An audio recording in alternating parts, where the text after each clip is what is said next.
Baik, kalau ada yang bertanya begini, Ustaz, bagaimana caranya supaya sukses bisnisnya?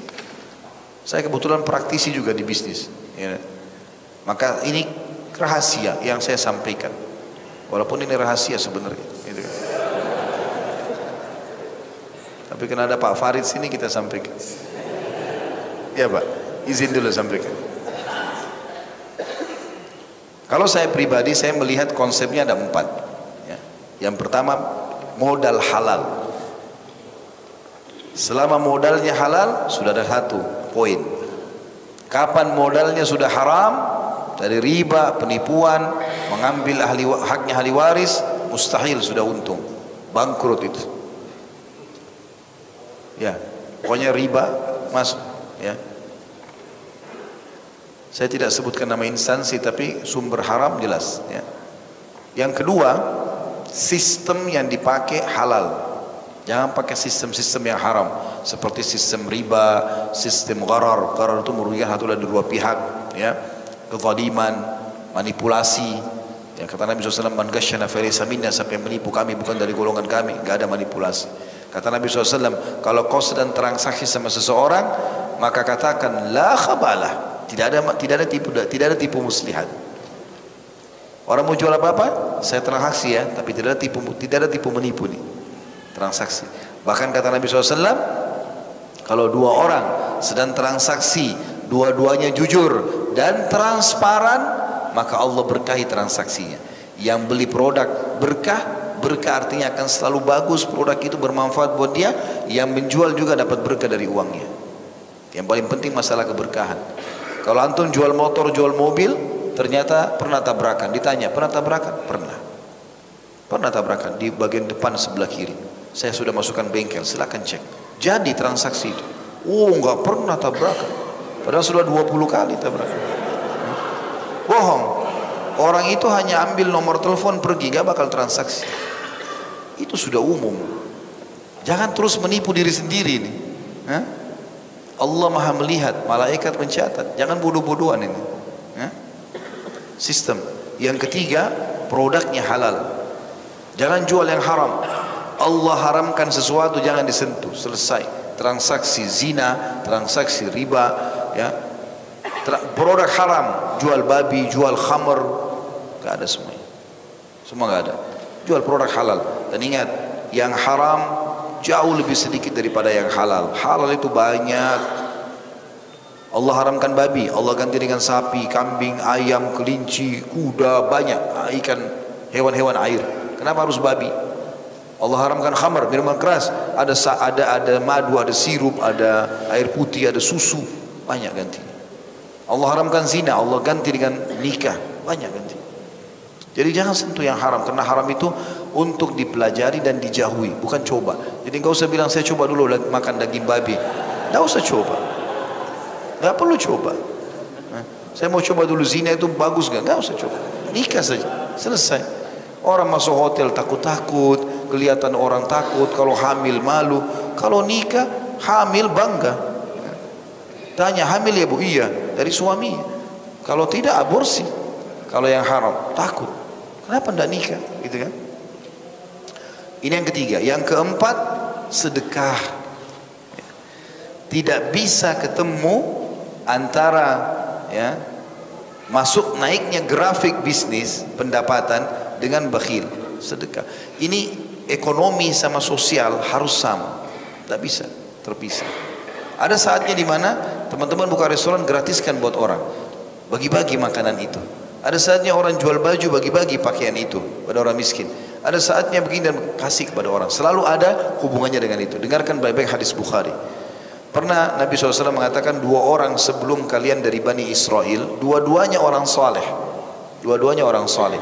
Dua-duanya punya kebun dan pada saat itu musim peceklik, kering, gak ada air. Tapi kuasa Allah, rupanya yang bersahabat ini si A sama si B, tidak disebutkan namanya dalam hadis ini, tapi dikatakan 2 orang yang bersahabat. Kebun A sama kebun B. Rupanya kebun A ini, pemilik kebun A melihat ada awan lewat di atas kebunnya. Ini tanda-tanda mau hujan, gelap, mendung. Tapi di atas kebun dia saja. Cuma awan itu jalan. Ini dalam hadis sahih riwayat Bukhari. Maka pemilik kebun A mendengar suara di situ di atas awan itu mengatakan begini, turunkan hujan di kebunnya fulan. Dia penasaran, kok bisa ada suara dari awal? Diikuti sama dia, dia ke kebunnya temannya ini. Subhanallah, itu yang masih di kebun-kebunnya, awalnya berarti turun hujan lebat. Hanya kebun itu, yang lain tidak kena hujan. Hanya itu saja, yang lain tidak kena hujan. Dia tanya temannya, apa rahasiamu? Kok bisa orang lagi musim panas, kok sendiri yang dapat hujan? Dia bilang apa? Dari keuntungan dagang saya. Jadi bukan semua modal, enggak, untung. Dari keuntungannya saya bagi 3. Langsung begitu untung, langsung bagi 3. Sepertiganya saya sedekahkan dulu. Sepertiganya saya kembalikan kepada modal, tambahan modal. Sepertiganya lagi saya biayai untuk keluarga saya. Jadi selalu pendapatannya dibagi 3 sama dia. Maka gara-gara itu Allah berkahi. Jadi nggak bisa lepas teman-teman. Kita kalau makin dikasih fasilitas sama Allah, kita harus tahu makin ada haknya orang di situ, bukan untuk kita sendiri. Makin kita berbagi, makin berkah. Itu kata kuncinya. Jadi 4 itu kata kuncinya sebenarnya. Bagaimana modalnya halal, sistemnya halal, produk halal, sedekah. Itu penting. Ya. Abu Hanifah rahimahullah pernah subhanallah dia beli 10 lembar kain sutra. 8 laku atau 9 laku. Besoknya ada satu ibu datang mengatakan, wahai imam, imam ini kayak kita kiai, ustaz. Wahai imam, saya mau beli kain sutra, hari ini nggak ada yang jual sama saya. Saya mau beli dari anda, bisa nggak? Uang saya cuma sekian. Nggak, ini uangnya dia, modalnya saja kain sutra tidak bisa dapat gitu. Maka kata Imam Abu Hanifah, ambillah, ini ada sisanya 1, beli saja, ambil, cukup. Diambil sama dia. Ibu itu dengan gembira ngambil, dibungkus sama dia. Terus dia bilang, wahai imam, saya mau tanya, ini sudah anda jual kepada saya, jazakallah khair, tapi saya mau tanya, saya keliling pasar gak ada yang jual sama saya ini, kok bisa anda jual sama saya? Kata Imam Abu Hanifah rahimahullah, saya alhamdulillah kemarin beli 10, 9 sudah laku, sisa 1 yang enggak, dan ini keuntungannya, dan anda seorang muslim yang butuh, ambil saja. Seperti itu. Ini sering saya ulangi kisah ini teman-teman. Ada di Saudi penjual selimut. Itu terkenal sekali kisahnya. Selimutnya itu dalam selimut di dalam toko itu paling murah 250 rial. Selimut-selimut yang bagus, gitu kan? Yang mahal, 1 juta di atas harganya, di atas 1 jutaan. Yang jelas teman-teman sekalian, ada satu bapak masuk tanpa ngerti apa-apa, dia langsung masuk, dia bilang, saya mau beli selimut 4 buat saya, istri saya, sama 2 anak saya. Tapi uang saya cuma 100 rial. Cuma 350 ribu uangnya, tapi mau 4 selimut. Maka pegawai-pegawai itu bilang, gak ada selimut harga begitu. Tapi yang punya toko lihat, dia datang, langsung dia mengatakan, sebentar, dia kasih isyarat kepada pegawainya suruh minggir semua. Dan dia tidak kenalkan diri kalau dia pemilik. Dia cuma bilang, ada apa bapak? Mau apa? Saya mau beli selimut 100 rial 4. Oh, dia bilang silahkan, ambil saja yang anda mau. Silahkan, yang anda mau silahkan. Orang ini tanpa ragu karena dia pikir dia punya uang, dia ambil semua, entah yang harga berapa. Pokoknya orang yang punya toko nggak mau tahu, dia mau ambil yang harga 1000 rial kah, mau berapa, pokoknya ambil. Dia ambil sama dia, dibawa ke kasir, dibayar, dia sendiri yang layani. Selesai orang itu pergi, gembira, keluar. Dia panggil pegawainya semua. Kata dia, saya tahu ada sesuatu yang kalian mau tanya. Kata mereka, iya. Bagaimana bisa anda jual selimut 100 rial 4, ini minimal 250 rial. Dan ada saja dia bisa ambil 500 rial, bisa 1000 rial, lebih mahal lagi. Dia bilang, itu tadi saudara kita muslim, dia lagi butuh. Kan dia bilang dia kedinginan. Dia mau beli dengan 100 rial 4. Memang dia orang miskin. Memang orang itu bilang, saya cuma punya uang 100 rial, saya mau beli 4 selimut. Maka dia orang muslim yang butuh, saya kasih dia. Terus kata pegawainya, kalau begitu kenapa anda tidak kasih saja gratis? Dia bilang, bedakan antara orang yang datang minta dengan orang yang mau beli. Orang ini datang mau beli, dia mulia, biarkan dia pulang dalam kondisi dia bangga dengan dirinya. Kalau dia datang mengemis, kita kasih. Bedakan masalah itu. Jadi tidak terpisah antara ekonominya seorang muslim dengan sosialnya, tidak bisa terpisah. Itu resep yang luar biasa. Makanya kata Nabi SAW dalam hadis Bukhari, tiap hari Allah turunkan 2 malaikat di pagi hari. Yang satu mengatakan, ya Allah lapangkan rezeki orang yang bersedekah. Dan yang satu mengatakan, sempitkan, bahkan binasakan rezeki orang yang bakhil. Ya. Maka kita harus paham masalah ini. Dan teman-teman kalau menjadi seorang pedagang yang jujur, yang benar dengan sistem tadi yang saya bilang betul-betul dijaga, ini ibadah yang luar biasa. Perhatikan sabda Nabi SAW dalam hadis Hasan, Sanad Hasan riwayat Tirmidzi dan Ibnu Majah. Kata Nabi SAW, "At-tajirus saduqul amin ma'an nabiyina was-siddiqina wasyuhada." Ketahuilah, pedagang yang jujur dan terpercaya. Betul dia transaksi, betul modalnya halal, betul juga dia kembalikan hak-haknya orang, terpercaya, maka dia akan bersama dengan nabi-nabi, para orang-orang siddiq dan syuhada pada hari kiamat nanti. Maksudnya di surga Firdaus. Padahal dia cuma pedagang. Dan ini sebuah profesi yang luar biasa. Juga ada sebuah kisah unik yang perlu kita titik beratkan, dan ini mungkin saya tutup dengan beberapa poin ini. Pernah ada sahabat-sahabat Nabi, ini hadis sahih diriwayatkan oleh Tabarani, lewat bersama Nabi SAW di depan seseorang. Dikatakan anna rajulan marra ala Nabi SAW fara'a as-sahabatu min jildihi wa nasyatihi fil amal. Jadi ada laki-laki lewat di hadapan Nabi dan para sahabat ini, kelihatannya dari caranya dia bergerak, dia semangat, tapi badannya kotor, capek gitu, orang kerja keras. Ya. Faqalu, maka para sahabat berkata kepada Nabi SAW, "Ya Rasulullah, lau kana hadha fi sabilillah." Andai saja ini orang seperti ini yang sampai keringatan, kotor bajunya, bisa dihitung pahalanya seperti jihad di jalan Allah. Itu luar biasa. Maka Nabi SAW jawab, faqala Rasulullah SAW, in kana kharaja yas'a ala waladihi sigharan fahuwa fi sabilillah. Ketahuilah, andai saja orang ini keluar untuk mencari makanan rezeki buat anaknya yang kecil, maka dia sama dengan di jalan Allah. Jadi kalau dia cari, belikan susu, belikan apalah segala macam anak-anak, itu sudah cukup untuk di jalan Allah. Wa in kana kharaja yas'a ala abawaini syaikhaini kabirain fahuwa fi sabilillah.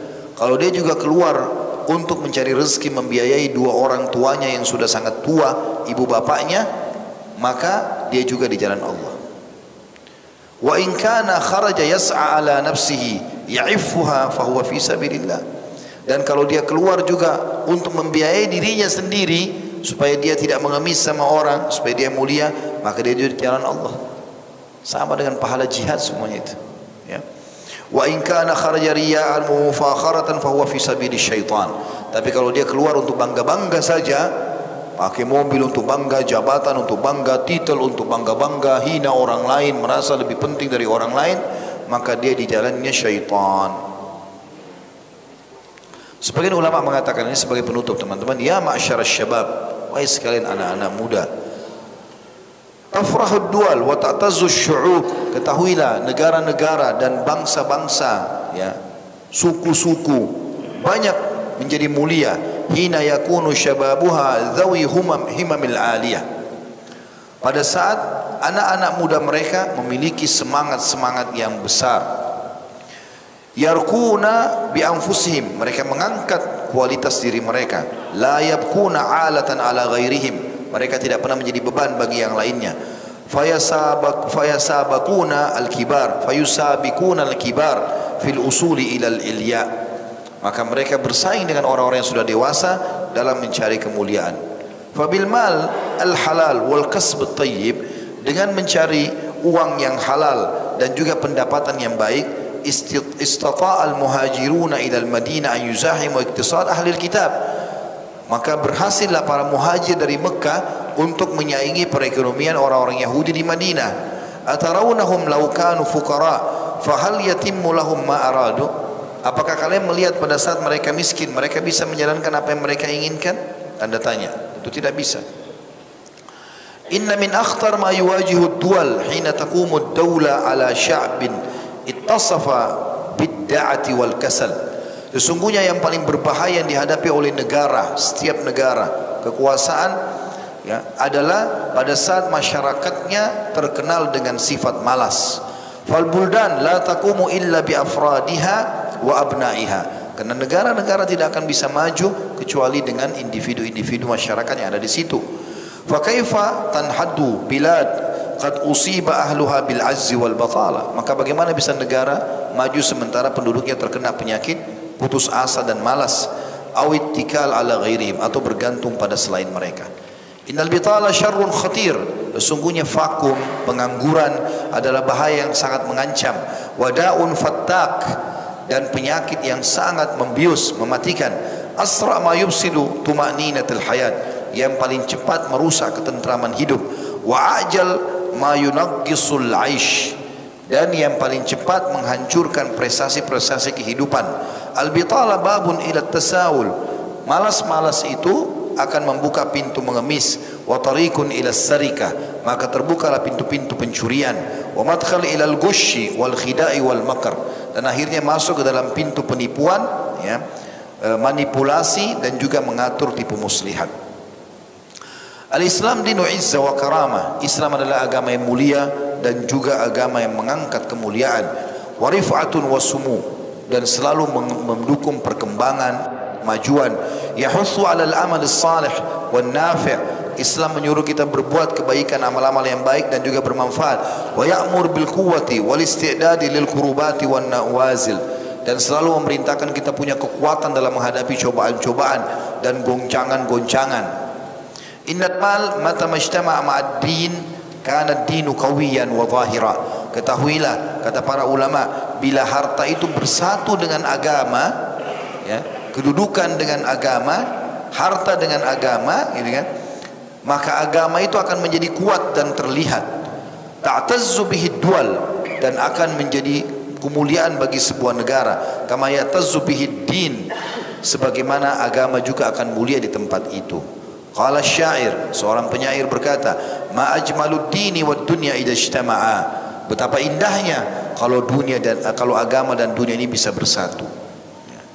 Fa alaikum bil amali wal bahthu 'anir rizq, oleh karena itu kata ulama, bergeraklah kalian dan carilah rezeki-rezeki. Wa iyyakum wal khumul wat takasul, dan hati-hati dari sifat vakum dan juga malas. Walittikalu ala ghairikum fi khususiyati hayatikum, dan bergantung pada orang, terutama kebutuhan-kebutuhan dasar kalian.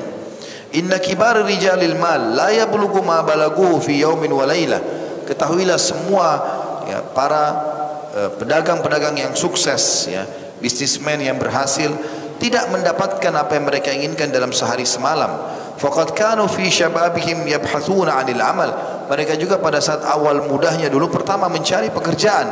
Lakin kanat lahum himam 'aliyah, tapi mereka punya semangat yang besar. Awsalathum ila ma tarawun, maka itu membawa mereka kepada apa yang kalian lihat itu.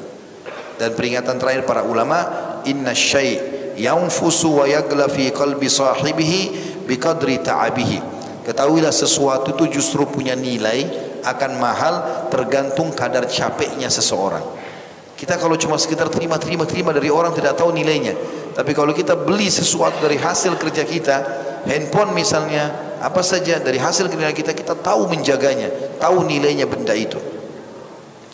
Dikatakan inna syai' yanfusu wa yagla, sesuatu itu akan mahal fi qalbi sahibihi, di hati seseorang, biqadri ta'abihi, tergantung daripada capeknya dia mendapatkan itu. Fi usil usuli ilai, untuk mendapatkan sesuatu itu. Walidzalika qallama yufarritu fihi, maka oleh karena itu sangat jarang orang melalaikan apa yang dia dapatkan dari hasil kerjanya. Aw yatahawanu fi amri, atau dia lalai tidak mengurusnya. Amma ma yahsulu alaihi syakhs duna anatin wa muqabadatin falan ya'rif qimata. Tapi seseorang yang mendapatkan tanpa ada campur tangan dia sedikit pun, maka kita akan temukan dia akan sangat malas dan tidak mengetahui nilai barang tersebut. Allahu a'lam.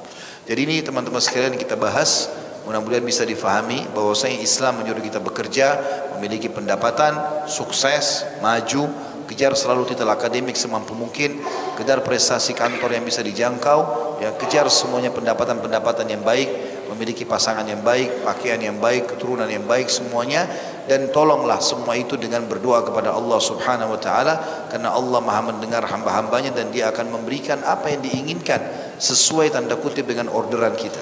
Kita kalau minta kepada Allah Subhanahu wa taala, Allah akan kasih sesuai dengan permintaan kita. Maka minta selalu yang terbaik, minta selalu yang terbaik.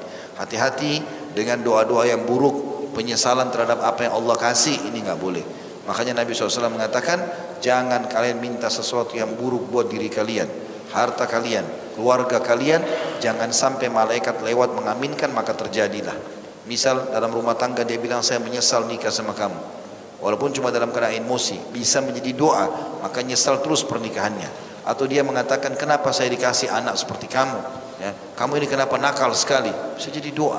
Kenapa enggak bilang semoga Allah berikan kau hidayah nak, semoga kau jadi baik, semoga hubungan kita jadi langgang, semoga begini dan begitu.